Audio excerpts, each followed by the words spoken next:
everyone, and welcome back to the podcast of the Fallen. I am one of your hosts, Nathan. I am the Malazan veteran on this journey. I've read the series 3 times, and I am joined today again by my friend Matt.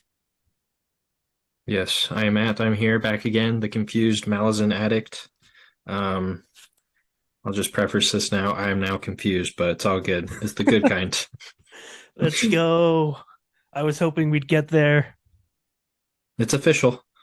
Yeah, so last time Matt seemed fairly confident that he knew what was going on, and I was waiting for the ball to drop. Yeah, ball has been dropped. All right. I don't know. I don't think we have anything else to talk about, so I can just launch us into the summary of chapter 4. Yeah, yep. Now that Matt's actually read it, It's a bit awkward, but I did read it. it's fine. It left you on a good cliffhanger. I know it did. All right. Chapter 4. Tattersail and 4 bridge burners are talking in her room. They explain that Hairlock is following the trail and trying to figure out both who wants the bridge burners dead and who Sorry really is. They discuss House Shadow. Fiddler gets a bad feeling, and a minute later, he says that there is a knife in the dark with blood on it. Perron finds himself before Hood's gate, the pathway to the afterlife. Opon intercedes and negotiates with Hood's servant for his life in exchange for the life of someone close to Perron. Shadow Throne is about to come end it anyways, but doesn't because Perron convinces him that it would be better for him to know who Opon's pawn is, aka Perron. Perron's awareness fades until all he can hear is a spinning coin. He wakes up in the alley where he was killed and screams. The bridge burners bring Perron's body into the Malazan headquarters, using their reputation to get past the guards. Tattersail performs another reading of the Deck of Dragons with a link of confrontation between the Hound of Shadow and Knight of Darkness. The Mason of Death is reaching out towards her. Whiskey Jack and Fiddler speak on the roof about Tattersail's abilities, their history as Masons, and Fiddler's feeling that something is going down tonight. Dujek appears, questions them about Perron, and says that if they survive their mission to Darujhistan, they have his permission to walk away from the army. Whiskey Jack thinks that if anything goes down, he wants to be near Dujek as they have a long history together. Quick Ben tracks Hairlock through the Warrens. Perron is healing in Tattersail's room, but will have trauma when he wakes up because of the forced healing. The Maranth arrive on the roof to take Whiskey Jack's squad to their new mission. Whiskey Jack remembers a time shortly after Sorry joined them that she interrogated mercenaries and seemed to take pleasure in torturing them. Kalam ended up killing them, and they blessed him as they died. A Hound of Shadow appears in Pale looking for Hairlock and slaughters indiscriminately. It attacks Tattersail, who withstands it. Hairlock attacks the Hound, and Tattersail warns it that he is reaching for its soul. Perron walks into the room and stabs the Hound with his sword, saying that he was lucky. Tattersail kicks Hairlock away from the Hound, and it escapes. Tattersail hears a spinning coin as she fades away into unconsciousness. Dun, dun, dun. So that's a hefty chapter. I I'm know. going to be honest, it's been over a week since I've read this, so I Same. don't remember a ton of the particulars. But first, we have the scene where Tattersail and the bridge burners are talking in her room, and they're talking about what their purpose with Hairlock is, and he's trying to find out who wants the bridge burners dead and who Sorry is and what her deal is. I don't know that I have a ton of thoughts on this scene. What about you? Give me honest. I think I don't either because we waited so long. I'm trying to remember because I remember the whole interaction of like they're sitting there and they're just always spooked out about Sorry, is what I Mm-hmm. remember. Oh geez, where'd that page go? Yeah, I just remember a lot of being scared of Sorry. Um, oh yeah, because they're in the maze. Because isn't he trying to get Hairlock out of the Shadow Realm? Because Hairlock is like running around in it. Yeah, I think that's a Isn't that bit this? later. Yeah, Let's see. and Okay, I remember that. so the first scene in the chapter is Quick Ben, Fiddler, Kalam, and Whiskey Jack are sitting around a table with Tattersail, Hmm. talking about their plan.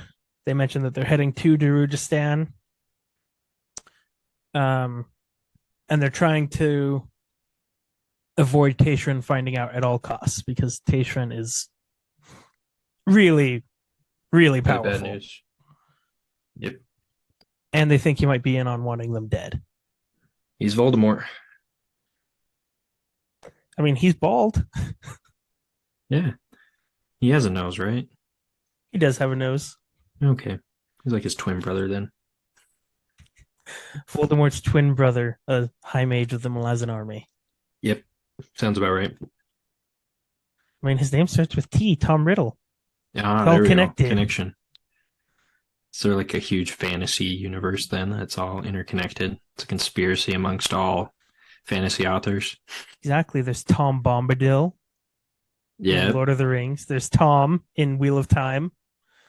I don't know if you've met him yet in your I don't think I've met him yet. No.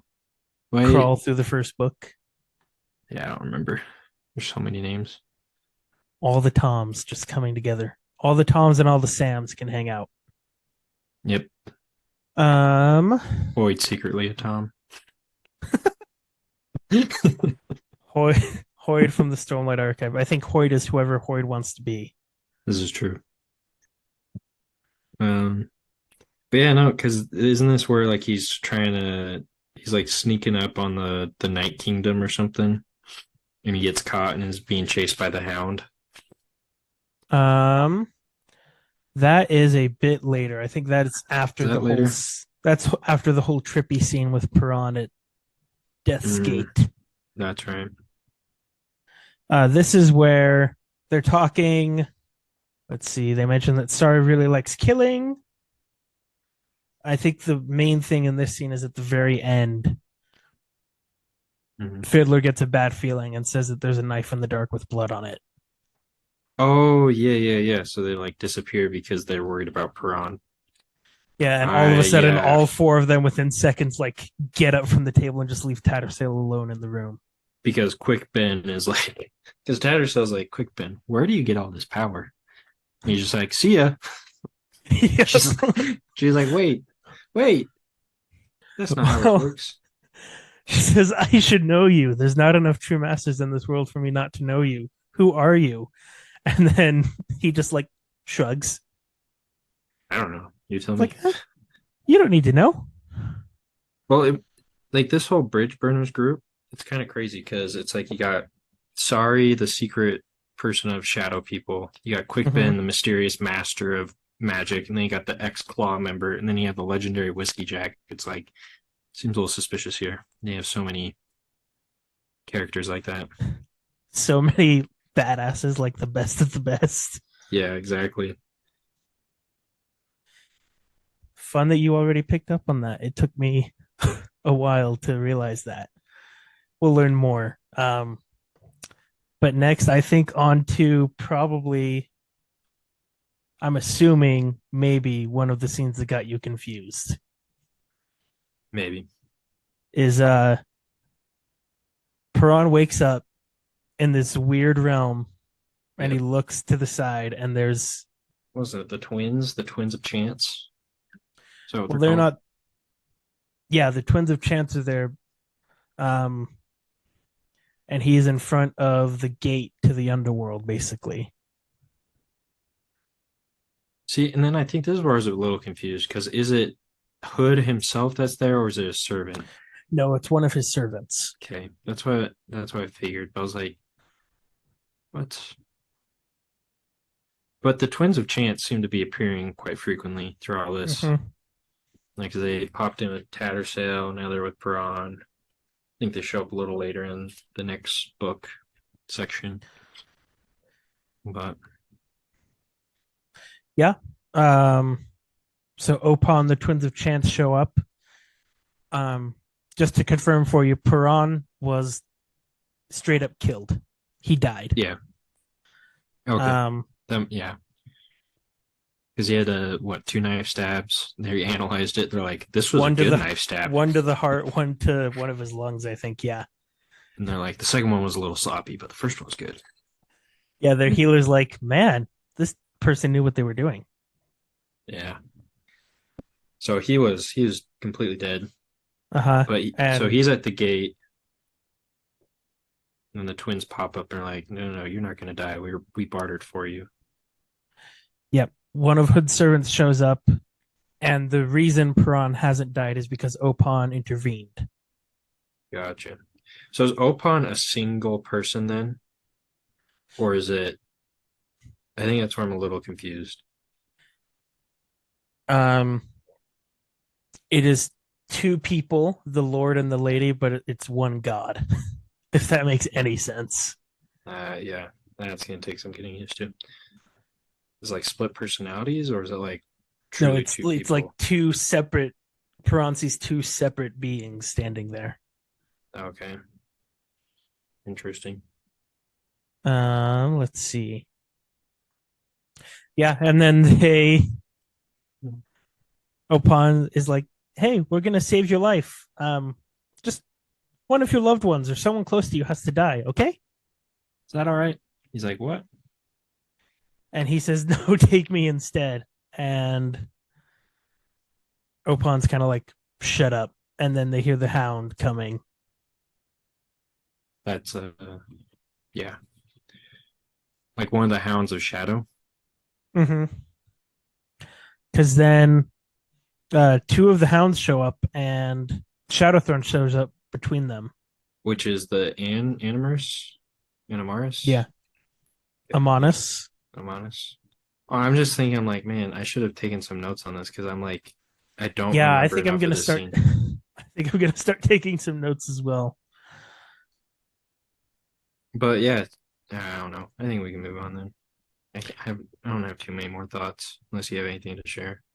Oh yeah. So Shadowthorn shows up, and I'm assuming that he sensed Opon's intervention or something like that. Because I mean, one of Shadowthorn's servants did kill Piran. Um, and so Piran is just a real. Piran just hates authority of any kind, even if it's a god. He'll talk back to a god. And Yep. Shadowthrone asks him, like, who intervened? Who opposes me? And Piran's like, shut up. Go find your own answers. It's like, I'm not telling you, you killed me. Yeah, I'm not. Well, I don't know that he knows that Oh yeah, that's true. he was He killed may by, not but know. he kind of convinces Shadowthorn to let him live. Like, wouldn't it be? You know that like I'm being controlled by a god, so wouldn't it be better to keep me alive and keep an eye on me? Because otherwise, they're just gonna pick someone else. Mm-hmm. That you wouldn't know. Yeah, and then the world darkens, and Piran hears a spinning coin, and then he wakes up in his dead body and just screams. Alive. Yeah, resurrection in this series is not cheap. Doesn't sound like it. So he, like, his body now has to heal then from those wounds, is what they talked about. Yes, his Like body it. has to heal. Okay. That's so weird to think about. So I feel like usually resurrection in other series, they're kind of just revived and they're fine more or less. I guess, I mean, this one makes more sense. Like you have to recover from those wounds. Well, so we'll get into it. The bridge burners take his body into headquarters, and Clum Mhm. just kind of walks up and says, "Hey, I'm a bridge burner. You guys saw nothing, right?" And they're like, "Yep, We saw nothing. yep, we didn't see anything." Yep. Um, Tattersail has another reading of the Deck of Dragons. She just loves those things. She does. I mean, if I had a set of tarot cards that actually told the future, I think I'd use them. Yeah. I don't know. They're just so weird to me because they're like, they make sense, but they don't make sense They are still. so weird. There's some. There's some in the series that even now I don't fully get. I know what this one means, but I'm not going to say anything. But she sees a confrontation between shadow and darkness happening soon. The Mason of Death is reaching out to her. And since you brought it up, we can just go into it. So, sorry, I'm jumping back and forth a lot here. Fine, it's fine. Um, but since you brought it up, Piran, I think what Mallet, the bridge burner healer, brings up is that Piran's wounds were healed, but only the physical stuff was healed, and it was done super like rushed and super powerfully. And normally with healing, you have to take it at like magical healing involves healing the mental trauma and stuff. And so his Oh, body's healed, but his brain wasn't healed of what it went through. And that's so that's weird. what he has to recover from. So his mind, like his physical mind, still thinks it's dead or something. Yeah, Or something like that, I think. yeah, that's really weird. This is there's many what we call Gardens of the Moonisms, and I think this is one of them. So I think this kind of healing thing still applies later in the series, but it's not brought up explicitly like this again. Yeah, that makes sense. Yeah, when you write a book 10 years before the rest of the series. Come on, you didn't keep good enough notes. One job, Oh, one job. he kept great notes. Either that or he has like a master memory because some of the stuff he brings back, I'm like, how did you remember that You know, from like these 5 books authors, ago? these authors blow my mind. Right, 10 book massive series, so interconnected, and you're like, hold on, you still got fans rereading and rereading, finding new stuff, and you're like, this And is with next level. characters having tiny arcs that lead into their larger series, long arc that lead into the whole overarching theme of the Yep, series. it's pretty impressive. And then we have Whiskey Jack and Fiddler standing on the roof, waiting for their Moranth escort to take them to their next mission in Darujhistan. And they start talking about Tattersail, and it's revealed that Tattersail is really freaking powerful too, and that she's turned down the title of High Mage multiple times. This doesn't feel very confident though when you get her point of view. She always She's feels not. so that I mean that makes sense because they're like she's powerful. She just lacks that confidence in her abilities. Well, Whiskey Jack says like it'd be a close thing. It'd be closer than you would think if it came to a like magical fight between her and Tayshrin. And Fiddler's like, really? Her? Yeah. So her personality puts a lot of people off. I mean Um, she did survive his attack, which is like kind of kind of wild. Which is I still don't get how he did that, but yep, we will get a little more into that later. it's all right, it's all right. We're only 100, 200 pages in. Yeah, and then Fiddler tells Whiskey Jack that something is going to be unleashed tonight, Sergeant. It's going to be messy. And given what you know about the rest of the chapter, Yeah. and then Dujik shows up and is like, Piran's missing. Did you guys kill him? No, sir, we did not. Well, he says, Whiskey Jack asks for word of Captain Piran, and Dujik says, he's disappeared. So is Kalam. Hmm. Hmm. Did he offend Cologne? Is it because It's then it's just like, is this where like High Fish comes up and he's just like, they're just chatting and he's like, you guys can leave and now. Because this is a scene where he's like, no, I'll stick around. I want to see what happens. Because like Whiskey Jack was actually in charge of one arm at one point. yeah. If you go back to the prologue, um, shortly after Lysine shows up on the like parapet, Mm-hmm. Whiskey Jack tells the soldier next to him, which is Fiddler, to go tell Dujek and a company to go down to quell the riots. Fiddler just sounds like he's just like a scrawny, kind of like doesn't know a lot kind of guy. It's a weak name. Is that weird to say? I mean, I mean, he's already sensed Piran getting killed, and then he sensed that something bad was going to happen that night. And then the Hound shows up. I mean, like it all makes sense, but at the same time, like it's one of those things where I keep seeing these names. I'm like, that's a funny name, and then other names, I'm like, you just it like doesn't make the character sound as strong. But I mean, I guess that makes sense. Like it plays into it. Mm-hmm.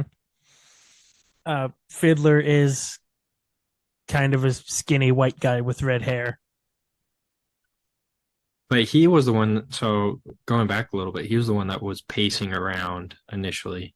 and Tattersall just kept staring at him like, "What's going on?" And then eventually he's like, "Someone died," Yep. and they're like, "All right, see ya." And the rest of the squad doesn't even question it. Whiskey just like, all right, let's go. Yep. So I mean, he has credibility, Mm-hmm. but yeah.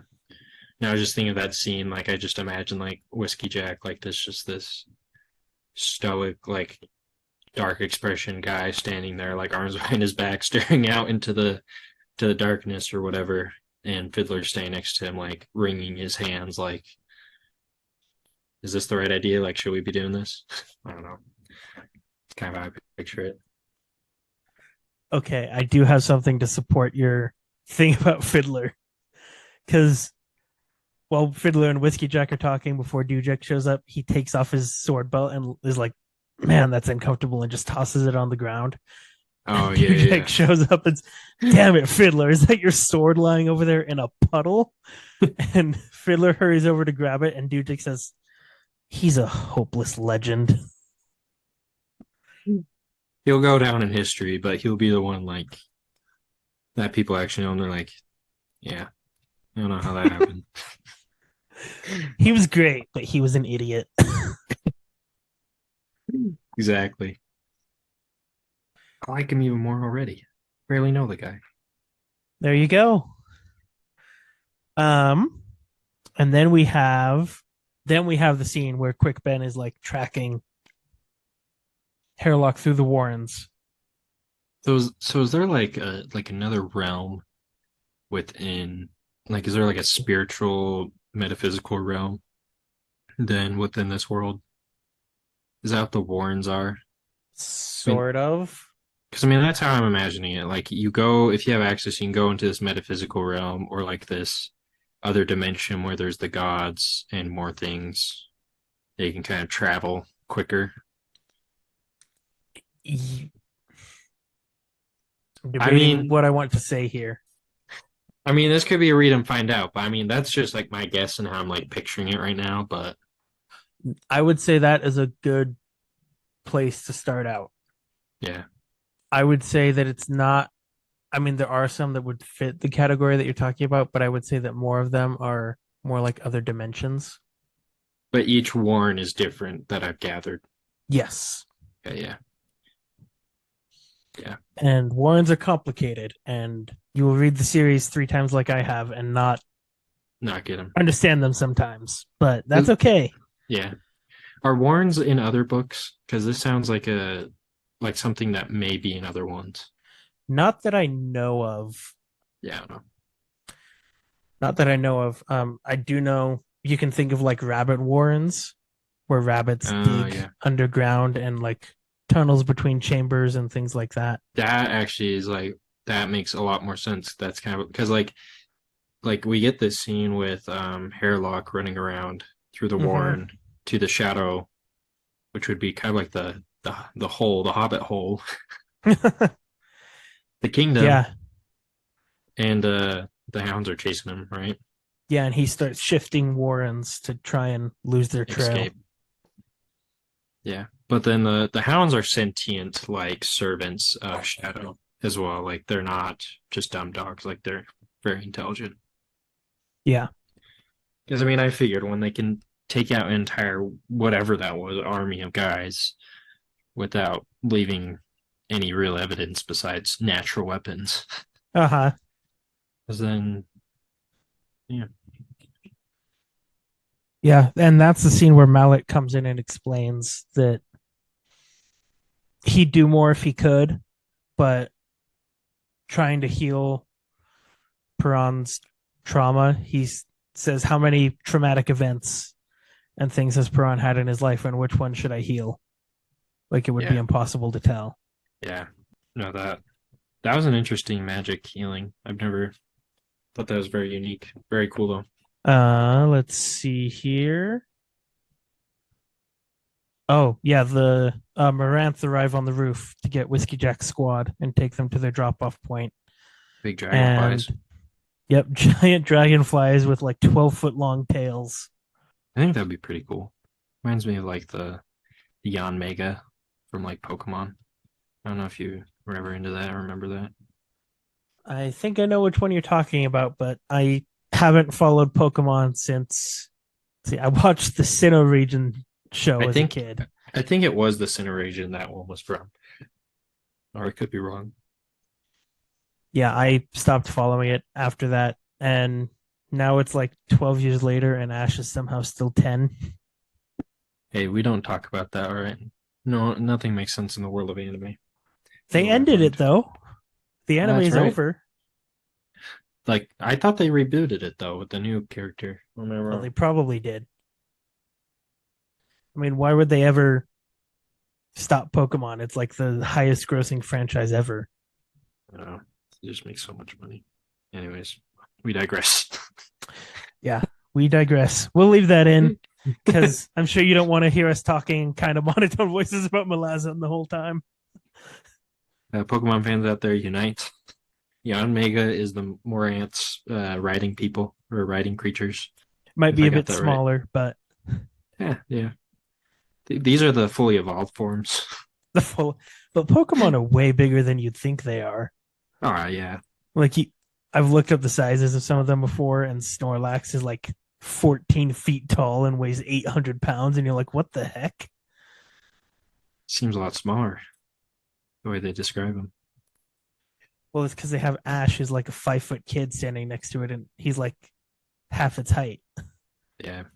So, and then we get a real fun scene where Whiskey Jack remembers shortly after Sari joined the squad that they captured some mercenaries, and she started torturing them in the crotch area.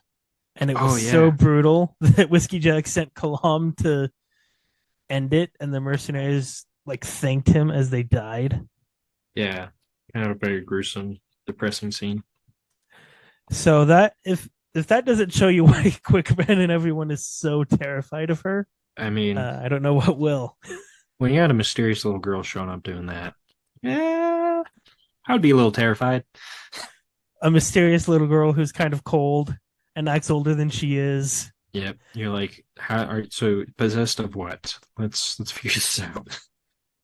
Well, Quick Ben says, I never believed in pure evil till Sari showed up. Yep. And he's the mystery wizard over here. I feel like would know what some dark things are. And then we get the point of view of the hound as it enters the city of Oh Pale, yeah. chasing Hairlock. This is a cool scene.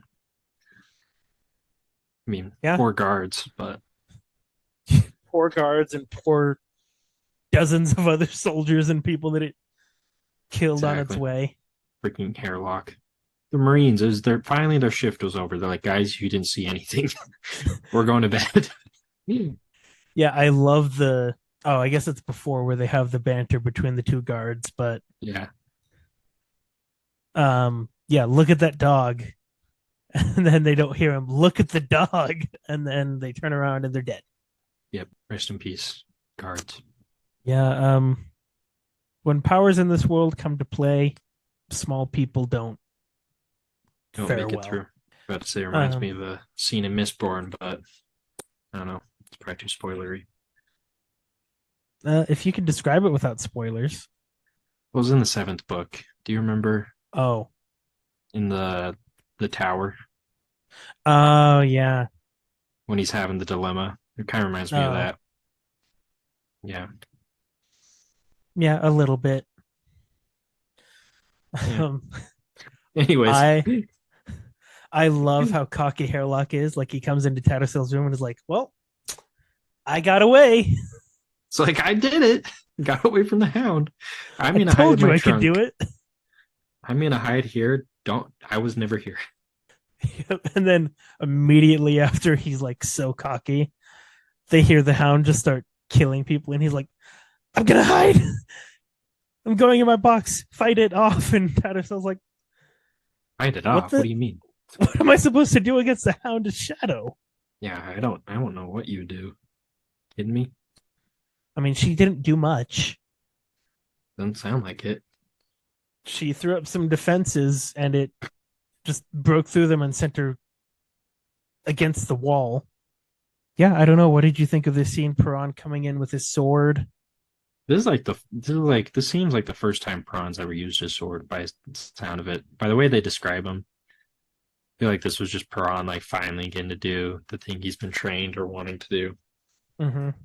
But I thought that was really cool. I thought it was weird though that like the hound is like literally dying or whatever, and Tattersail like tries to free it.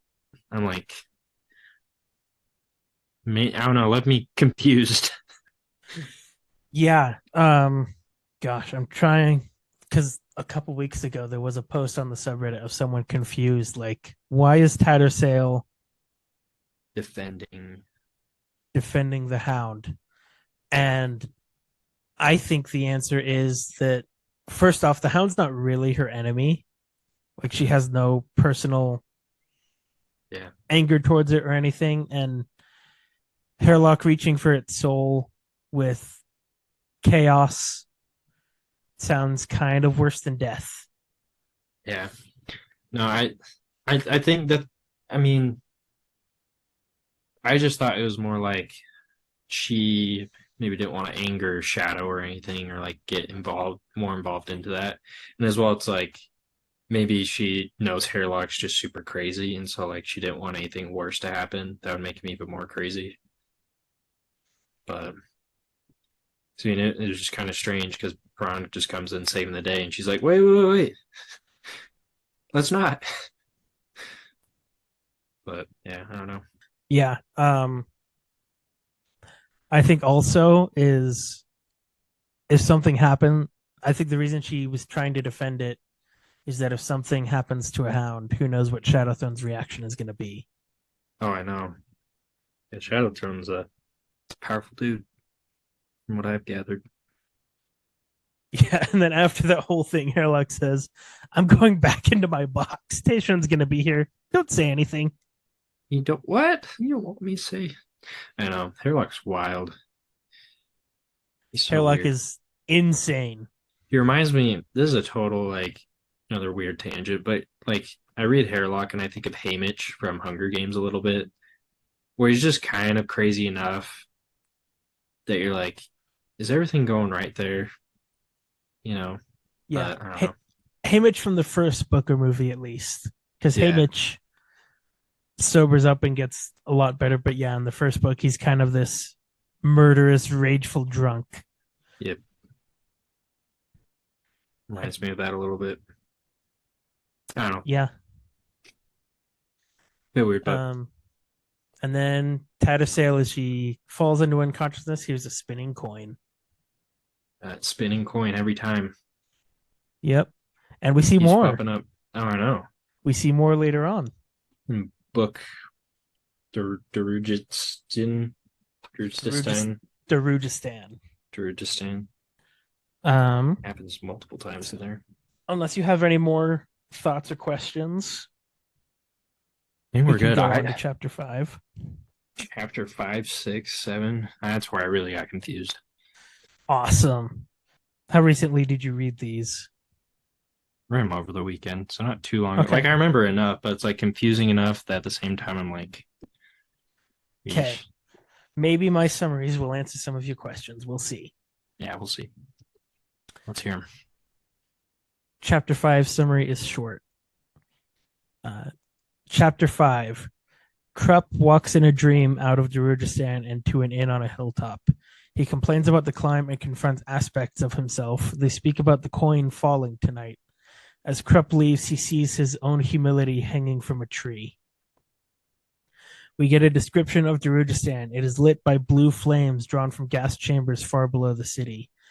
We switch between Crocus Younghand, a young thief sneaking into the Darl estate, and Tallow, an assassin who was attacked on the rooftops and climbs Kroll's belfry to get a better view. Crocus steals the Darl maiden's jewelry, and as he sneaks across the roof, Talo mistakes him for an assassin and opens fire with his crossbow. Crocus avoids the bolt by bending down to pick up a coin that suddenly clatters onto the rooftop at that exact instant. A mysterious figure kills Talo, and Crocus runs for his life, eventually finding his way to the Phoenix Inn. The mysterious assassins on a rooftop across the street remark that an Ascendant intervened, with one of them saying that it's been years since they've killed an Ascendant. So, Rip talks to himself a lot, I noticed. Isn't he the one that's like Yes, third he person? he talks in the third person like Elmo. Yes, Yeah. Yep, yep, yep. I was like, I from your reaction, I can see that you might be a little less than enthusiastic. I fell in love with Krupp immediately. I mean, I've never like been a huge fan of characters like this. Like I get their place, but like I don't know. Like they're fine. Not I mean, maybe I like him more as it goes on. I think it's just because like how confused I was, but still. I will say, this first book is where Krupp is the worst Krupp ever gets. Mhm. But yeah, what did you think of this whole dream sequence? Him walking down the road out of Darujhistan, just kind of talking to himself. I don't know. I thought like this one was like just so like out of left field that like it made me a little bit like, what is just going on with this guy? And the third person threw me off a little bit. Yeah, Because like I knew it was a dream, so I was like, this is interesting that we got this dream because he's like just wandering around. But like you can tell he's seeing like I feel like it's foreshadowing a lot of things that like I don't know that will eventually connect. But yeah. Um, just a line that I have to bring up because it mhm. made me laugh this time. So Krupp is like I think right at the beginning he's described as a very short, very fat man. Yeah. Yep. Um, and then of course an inn. Far has the journey been, clear the need for a place of rest and relaxation for the weary traveler. Such as Krupp was an adventurer with more than a few leagues under his belt, not to mention spanning it. So he he knows exactly how fat he is. Yep. He knows he's a plump man. Yep. He goes into the inn complaining about it being on top of a hill. Um and talks to aspects of himself and just he pulls like a whole meal out of his sleeves.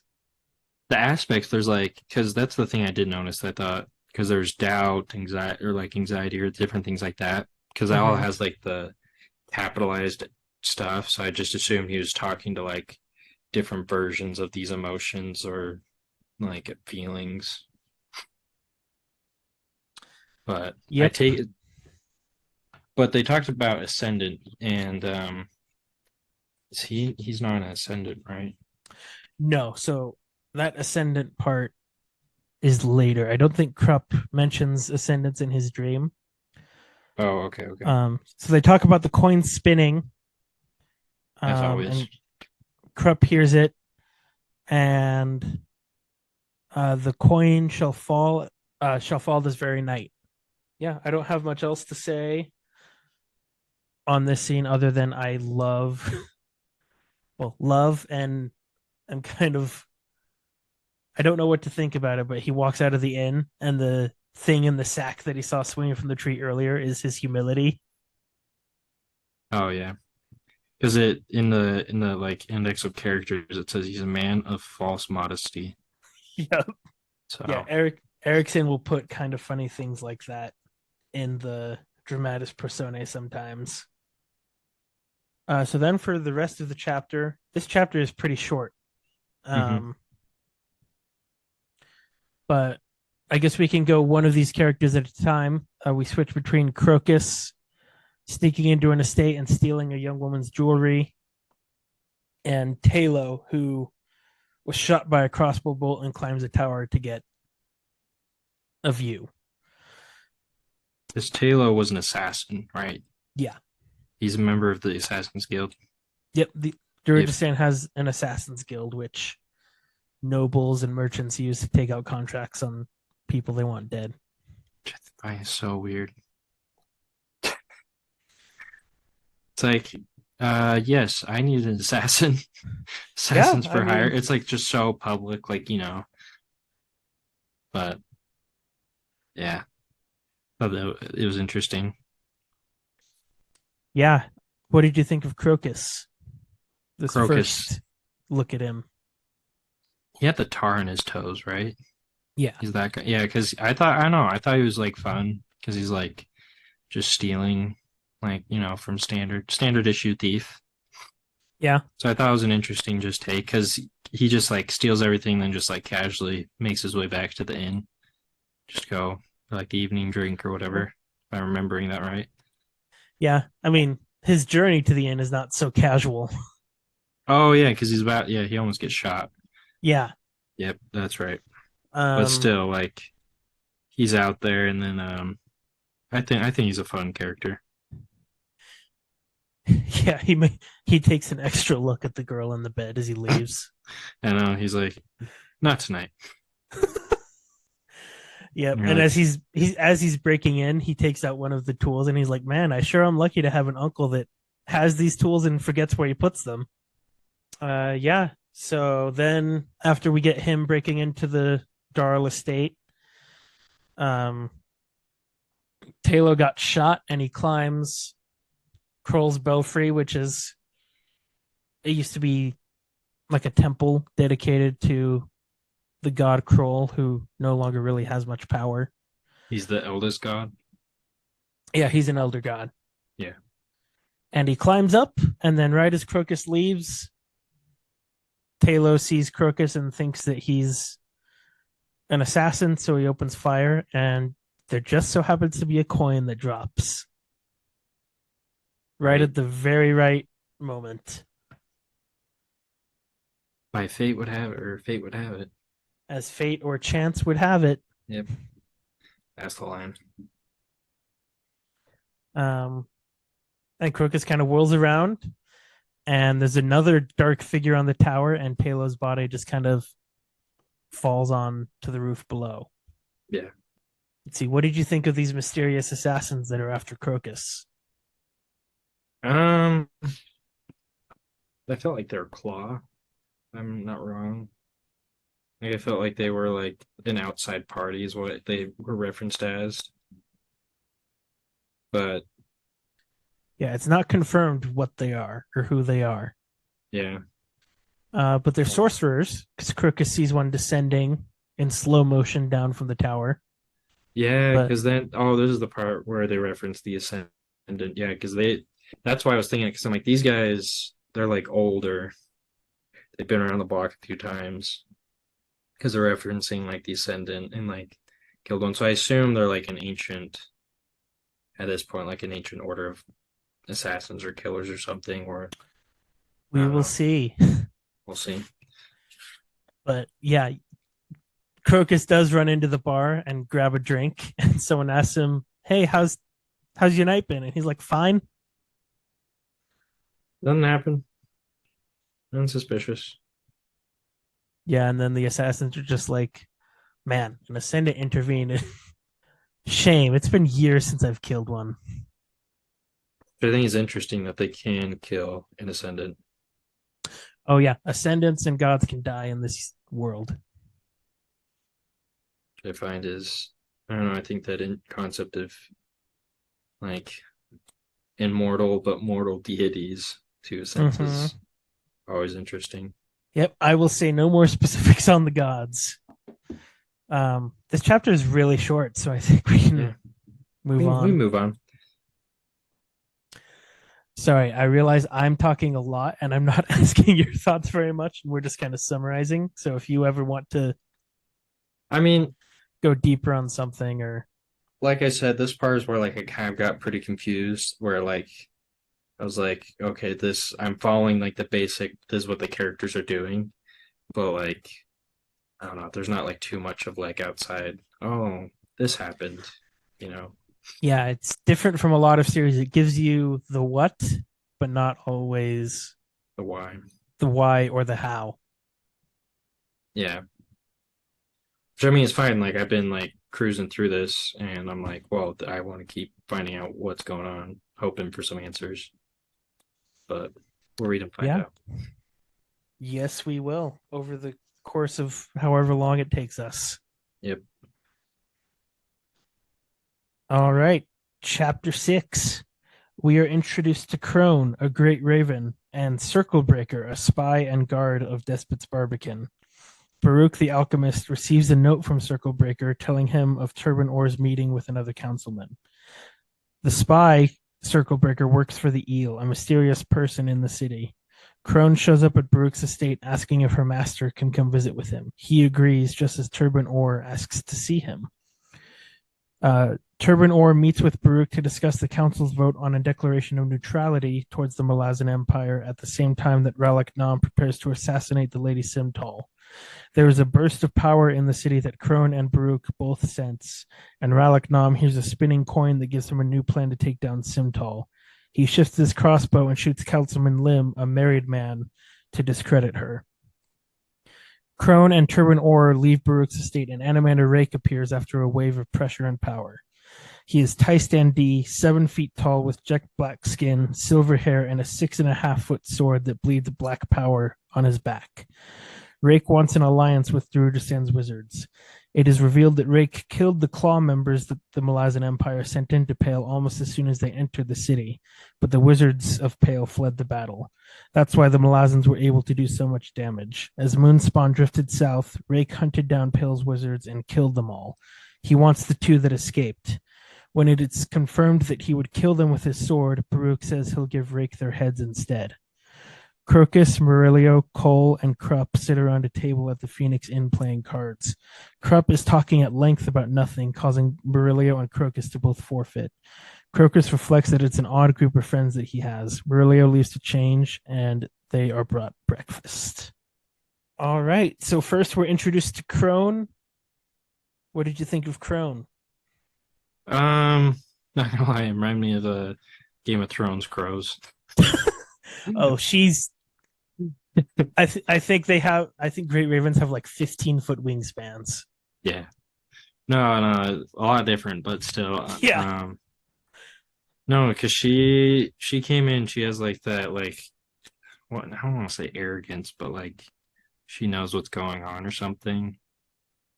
Because she ignores like the younger ones. Like, I don't got time for this. I'm better than you. Yeah. She's very sarcastic too. Yep. And like, what other fantasy series in chapter 6 is going to introduce you to a sarcastic talking bird that's intelligent? You know. And because she's talking to the alchemist, right? Like, this is the alchemist scene. Yeah, because he's like a powerful guy in the city. Yes. Yeah, yep. But he is not the one that wants the city to fall. No, he wants Darujhistan to stay away from the Malazans. Yep. And he then talks to Crone a bit about what happened with Pale and like the events there. A bit. Right. That's more with Animander Rake when he shows up later. It's more with Rake. But still with Crone, he like kind of gets some updates on what's going on. Because she's a messenger for Rake, right? Yeah. Yep. And while Crone is there, Turban Orr shows up to meet Baruch and try to convince him to push for neutrality. Mm-hmm. And I love that Crone is just hiding herself as a dog. Oh, I know. He's like, weird dog. Hi, dog. Well, she says something, and Orr kind of looks down at her, and Baruch's like, "Oh, she just has a bad leg. No worries." Because Baruch, he's is he the husband? Which one's Baruch again? No, so Baruch is the alchemist. Oh, he's the alchemist. Oh, duh, yeah. Tor is the other dude. Yeah, Turban Orr. I mean, Tor. It's a lot of names getting thrown at you real fast, so don't worry about it. I know. Okay. And we also meet Circle Breaker, the anonymous spy for the eel. Which is someone maybe connected to the 2 mystery wizards that we're looking at Crocus. Maybe. I feel like that's fitting. Magical eel clan. Slippery, slidey in the dark. That's a good theory. I'll give you that. I'm not going to confirm or deny it. I can either confirm or deny the presence of eel at the ending of chapter 5. Exactly. Yeah, we don't get much on Circle Breaker, but Baruch, the alchemist, receives a message from him telling him about Turban Orr's meeting. Yeah, because Orr, he's a powerful councilman, right? Yeah, or is on the city council. He's a super powerful, noble guy. Does he have like the wife that we meet a little later? Is that her? With Murillo, yes. Okay. Yeah, she's like has the affairs with everyone. No, that is Lady Simtal that Oh, has the same affairs with tall. everyone, Okay, yeah. which we can talk about right now because Rallick, at the same time that Baruch is meeting with Turban Orr, Rallick is getting ready to assassinate Simtal because of something that she did in the past. Yep. Yeah. Yep. And then he hears the spinning of a coin in his brain, and suddenly he has this master plan just formed in his brain. And he's like, "I'm not going to kill her. I'm going to kill her married lover that's on the balcony next to her." It's like one of those scenes in those movies where it's like, I'm not gonna kill you. I'm just gonna make you suffer the rest of your life. Like you did to me, type of thing. It's the Joker at the end of the Suicide Squad trailer. I'm not going to hurt you. I'm not going to kill you. I'm just going to hurt you really, really bad. Yep. Is that's yeah, a spinning coin every time. I want an Oh, answer. yeah. Oh, yeah. Spinning coin, baby. Yeah. Well, I think these assassins are kind of cool though. Like they have all Oh, these yeah. like they're it's like a full crossbow dog. Because I keep thinking like this wrist crossbow, like that he's like aiming down. I don't know. No, I think it, because Talos bolts were small enough to be strapped to like his calf Yeah. in like his boot or something, but then the bolt that he got shot with like went through his entire shoulder. So I had to be a little bigger. But that was the eel group, or not the eel group, but That was the mysterious the assassin group mysterious assassins. that Yep. we don't know anything about. Yeah. And then we get Animander Rake showing up. What did you think Finally. of Animander Rake? Oh, I thought he was so cool. I was like, I would like reread his description because I'm like, wait, he's like just this like ominous because he's like they're all black, right? Like I'm not wrong. Like they're just like this giant guy that's like jet black and everything. Yeah, so he's 7 feet tall with jet black skin and like a mane of silver hair that's like Yeah, shoulder length. I thought that was so cool. I was like, what a neat race description. I'm like, that Mm-hmm. is so cool. And he's got a 6.5 foot sword strapped diagonally across his back that like bleeds power. I know. Remind me of the specific sword from another series, but Not quite. I think you'll. not quite. We'll learn more about this sword. Because it's like specifically referenced in the glossary, isn't it? Or like somewhere. Am I Um, wrong? Like as an artifact of something? is it? I'm not sure. Because I remember reading something in here. Maybe. People world. Oh, Dragnapur, a sword used by Animander Rake. Yeah. Dragon Emperor. It's a fun name. Yeah, so we kind of find out from this conversation with Baruch that Rake was not really in any danger ever. Like, so the Malazans sent the Claw members in to kill Pale's wizards. Yep. And Rake says that he killed them before they got a dozen steps into the city. And then the wizards left anyways. And he like devastates the army with magic and sends Moonspawn floating away south while he just goes to hunt down the wizards that betrayed him.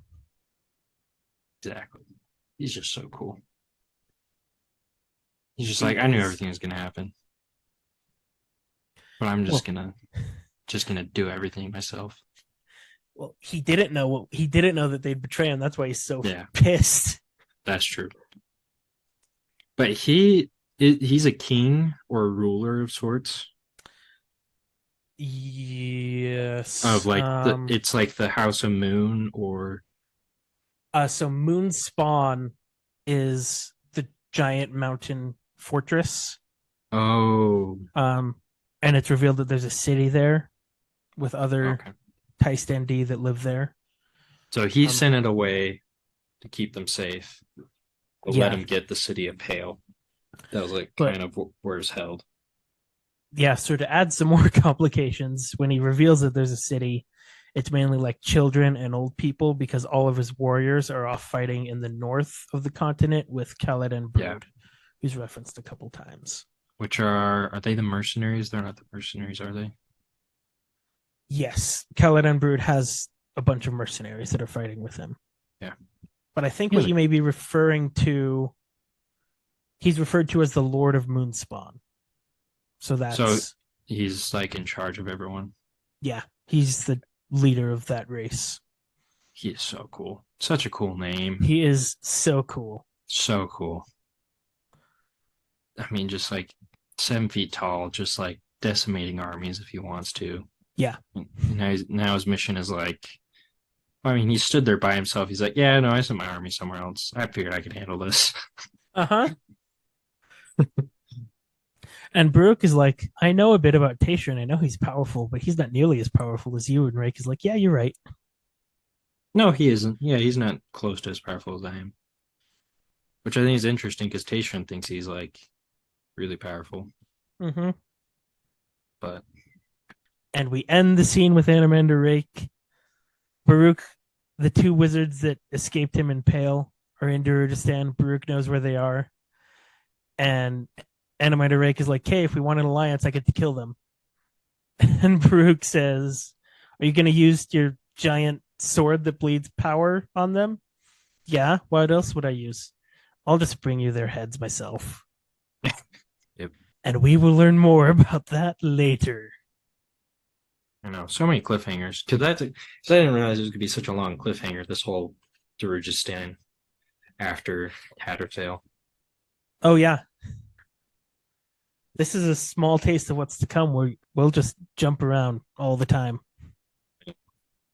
I was like, just want to know what happens, but I can't. Mm-hmm. And then after that super cool scene with Anima and Rick, we go to Crocus and his friends playing cards, and Krupp is just blabbering on and on and on until Murillo and Crocus both quit. I don't know any thoughts about this scene. It's not. I don't really remember that scene too much. I think I kind of glossed over that one because it was just another Phoenix in bit. I was like, okay, yeah, that happened. I do love that Murillo quits and is like, I've got to be up early tomorrow, so I'm gonna go bathe and change. See ya. And Crocus quits too, and Krupp is like, ha, I remain undefeated. It's like I win. All right. Chapter 7, Yeah, right? Yeah, I don't think I have anything else as well. I do like Crocus's description of his friends, though. What a strange group. A drunkard, an obese mage of dubious abilities, a dandified fop, and a killer. It's like that's a fun group of people that somehow are all friends. I mean, it happens when you're at the inn playing cards. Right? When you're Day at in and day your out. when you're at the start of your D&D campaign, your group is all in a bar together. Exactly. Sounds familiar. That's the classic stereotypical D&D start. You know, it's the only way to do it. In the tavern. Exactly. All right. We can move on to chapter 7 if you're ready. I am ready. More or less. Okay, chapter 7. Krupp dreams again. He meets a figure by a fire who it turns out is Kroll the Elder God. Blood has been spilled on ground once holy to him. He tells Krupp that every god falls at a mortal's hands. Such is the only end to immortality. Circlebreaker walks along the lakefront, thinking about his past and the crossroads in his life that led to this point. He learned the lesson to never reach too far on the deck of a flaming ship when he was part of the Freeman privateers.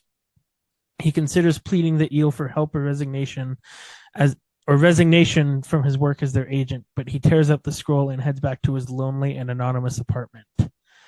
Simtal and Turban Orr talk in Simtal's bedroom. It's revealed that Lim's death broke the majority vote on a declaration of neutrality towards the Malazan Empire by 1 vote. Simtal asks Orr about her beloved dispossessed, and he tells her that he hasn't been sober since she tossed him out. It's also revealed that Orr would welcome Malazan occupation of the city if it meant that he became a high fist or prominent leader. Murillo seduces a young woman into inviting him to Lady Simtal's party as part of his and Rallick's plan. It's revealed to be Lady Orr, wife of Turban Orr. Rallick strolls the streets outside, making it obvious that he's an assassin as directed by his clan leader Ocelot. He spies Crocus and tells him to not even think of stealing from the Orrs anytime soon.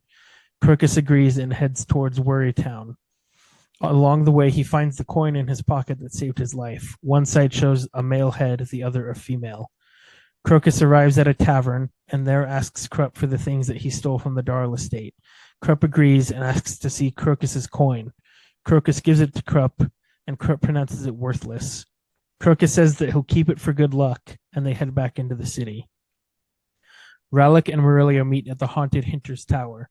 Murillo shows the invitations to Rallick, and they discuss Crocus. They plan to mention something to his uncle and get him on the right track. Baruch is painting a map red with the areas held by the Malazan Empire. A sharp crack sounds from the construction outside his window, and he flinches, sending the paint cascading across Darujhistan. Krupp, who it turns out is an agent of Baruch, enters and tells Baruch of the coin. It turns out that he made an imprint of it when he asked Crocus to check for the merchant's wagon at the inn. It begins to spin, and Opon's power is felt even with a wax mold of it. Opon's involvement makes Baruch fear for himself and his city. That's such a long chapter. It's, yeah, 30 pages. I think Malazan has infected me because 30 pages for a chapter doesn't seem long to me anymore. I mean, you did that summary, and I was like, that all happened there? I don't remember some of that. It packs a lot in here. So I guess the length of what happens is longer than the page length. Yeah. But first we have Krupp in his dream again, and he sees a fire by the road and finds Kroll the Elder God. Yep. He seems a bit beaten down kind of feeling. He hasn't had power in the world for thousands of years. Because no one believes in him. Is that the issue? Or like he's a dying religion in a sense? Or I don't know. Yeah, let's see here. They're all atheists. Oh, no one's an atheist in this world. The gods are very real. Yeah, but you got it right. It's because no one really like believes or worships Kroll anymore.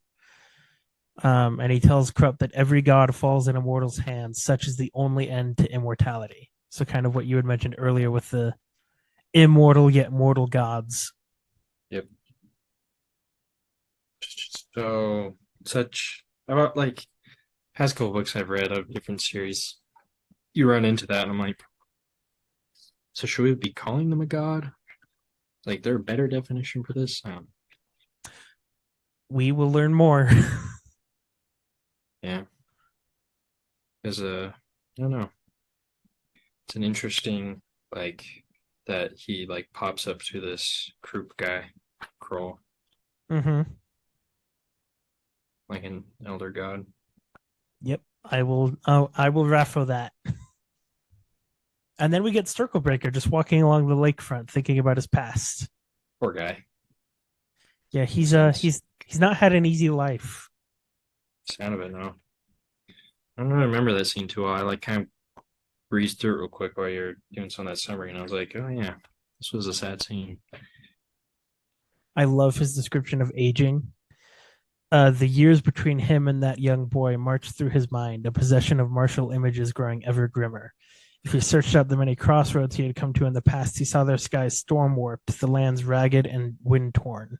The forces of age and experience worked on them now, and whatever choices he had made then seemed faded and almost desperate. I love the imagery of the series, so I'm going to point it out when there's like awesome imagery and some philosophical. No, I know that was actually really good. I like that scene as well because it's like, because I mean, I think it's true, like maybe a little more deep to real life, but like it is like I guess somewhat relevant. Like you live different lives. Mm-hmm. Like there's that separation. You're different people throughout different points, which that was kind of cool. And he's at that because then it mentions he's at that crossroads of like do I just hang up the hat or cape or assassin's daggers or whatever they are? And Yeah. then you hear another spinning coin. Yep. And he tears up the letter that he had written to the eel and just tosses it into the ocean or the lake. He's like, never Sorry. mind. Yep.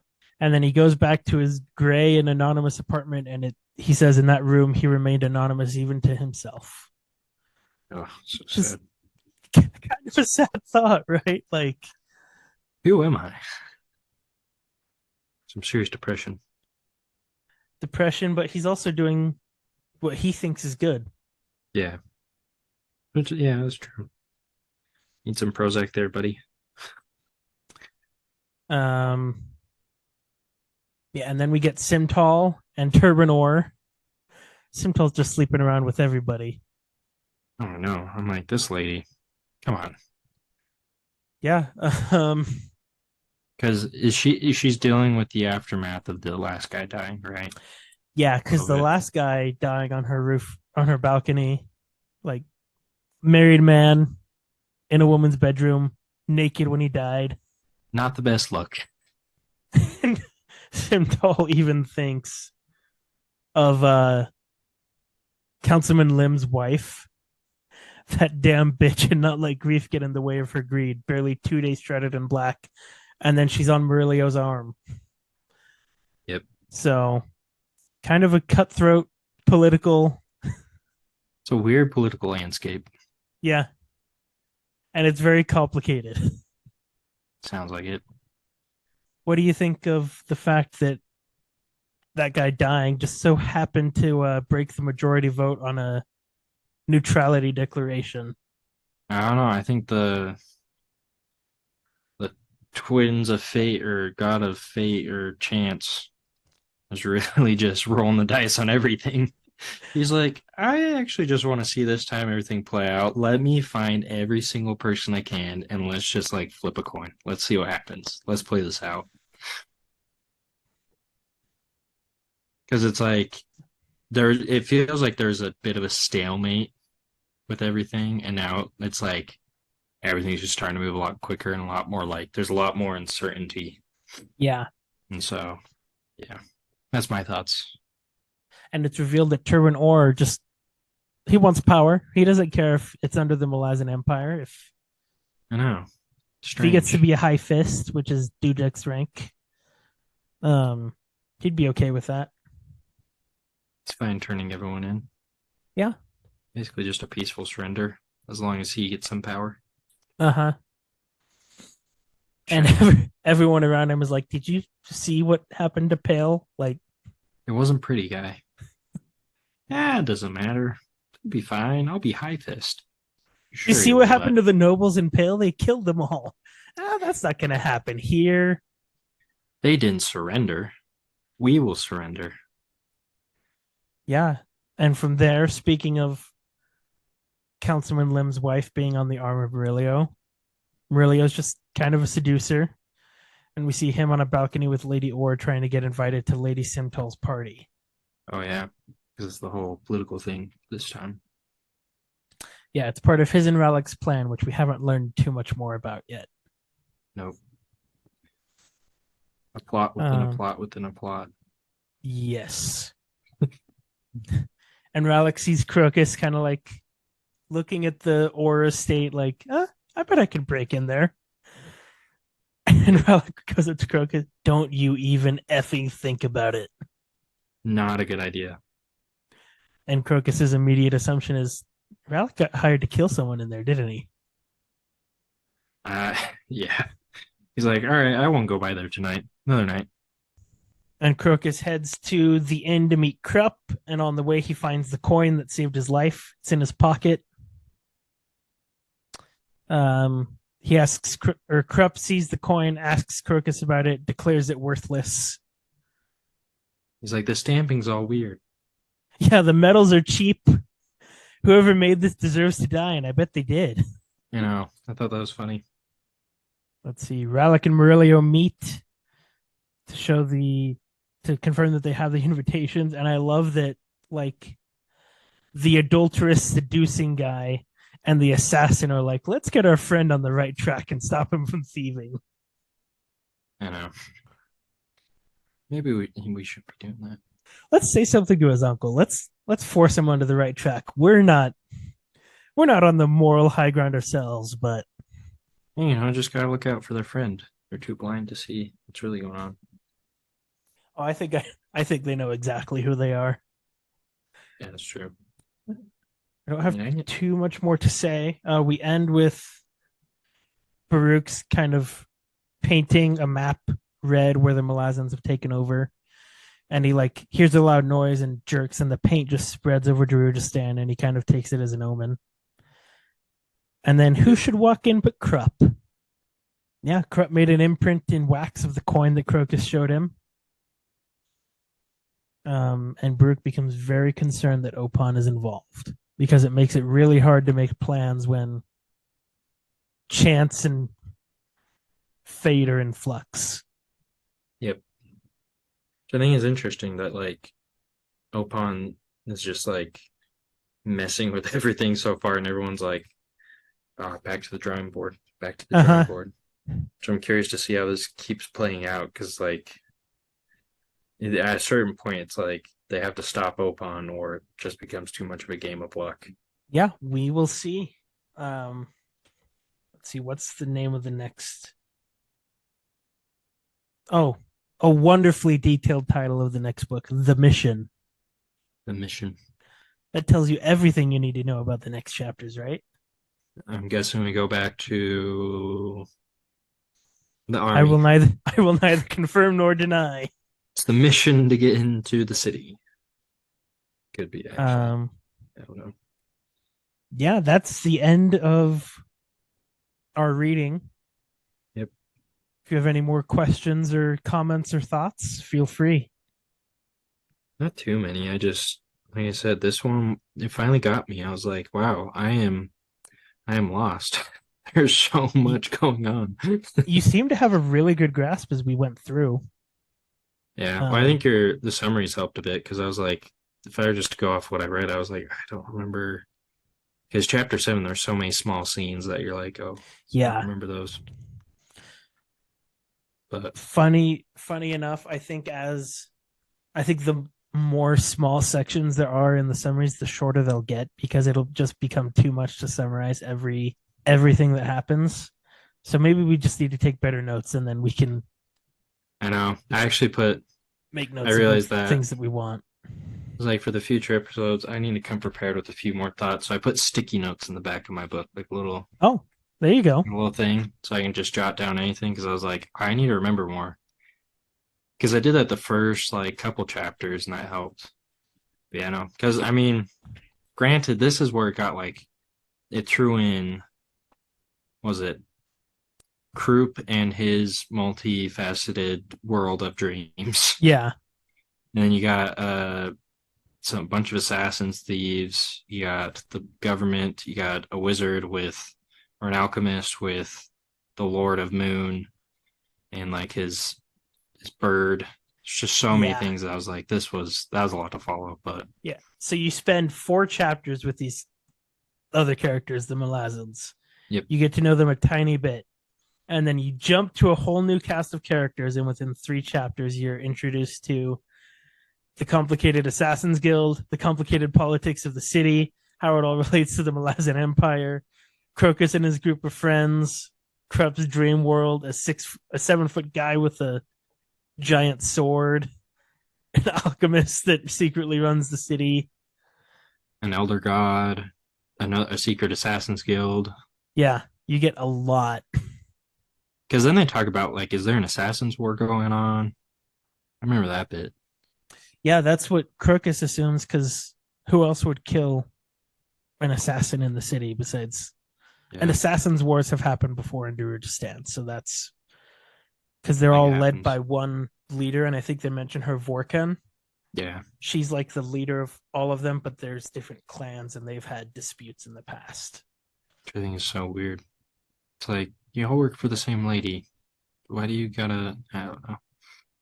I guess when you're assassins, I'm not an assassin, so I don't know what's on their minds.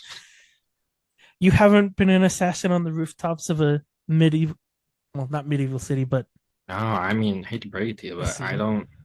I haven't done that. It's not on my life's resume yet. Never will be.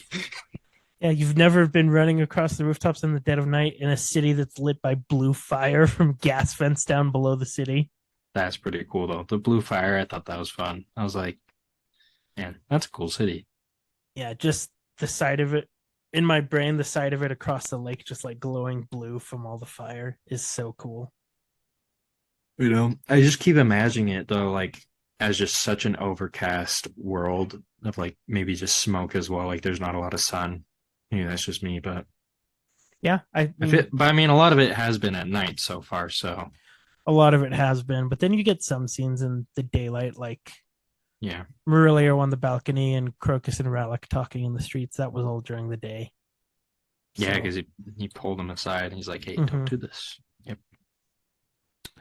Yeah, so we will be back next week with the mission. We'll learn more about some of these things. Maybe you'll be more confused. We will see. We'll see. We'll take better notes, so we'll have some better conversations. But it was good. Yeah, so with that, um, podcast of the Fallen out.